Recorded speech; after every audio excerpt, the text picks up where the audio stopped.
హల్లెలూయా! దేవునికి సమస్త మహిమ కలుగును గాక.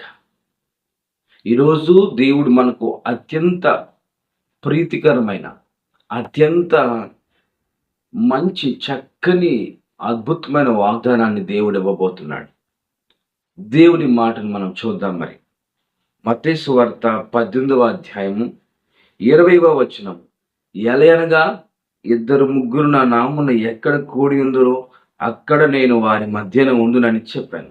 మరొకసారి ఈ వాగ్దానాన్ని చదువుకుందాం.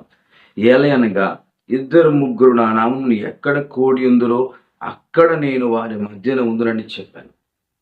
ఈ వచనం బట్టి మనం ఎంతో సంతోషించాలి. ఆ జాయ్ ఫీలింగ్ అనేది మనలో కలిగి ఉండాలి. ఖచ్చితంగా ఆ జాయ్ ఫీలింగ్ అనేది మనకు ఉంది. కారణం ఏమిటంటే మన మధ్యలో యేసుప్రభువు ఉన్నారు. హోలీనెస్ అనేది మన జీవితంలో కలుగుతుంది.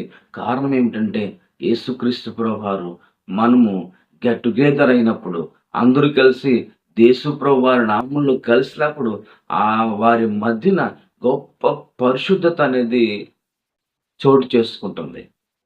అంతేకాదండి, ఎప్పుడైతే యేసుక్రీస్తు ప్రభువారి నామమున కూడుకుంటామో అక్కడ యేసు ప్రభువారు వారి మధ్యన ఉంటే ఖచ్చితంగా అక్కడ సంతోషం అనేది కలుగుతూ ఉంటుంది.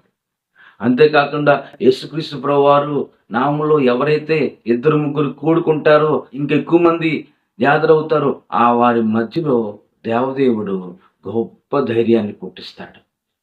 కనుక feel Joy, feel holiness, feel security because Jesus is among you. యేసుక్రీస్తు వారు మీ మధ్యలో ఉన్నాడు కాబట్టి ఇలాంటి అద్భుతమైనటువంటి సంగతులు నీవు అనుభవించు, సంతోషించు. When Christ is present things will happen. యేసుక్రీస్తు ప్రభువారు మన మధ్య ఉంటున్నాడు, గొప్ప కార్యాలు చేస్తున్నాడు. భయపడకు, దిగులు పడకు. దేవుడు నీ మధ్య ఉండి కార్యాలు చేస్తాడు. When Christ is present things happen. కార్యాలు జరుగుతాయి. దేవునికి మహిమ కలుగును గాక. Praise the Lord. Praise the Lord. Amen.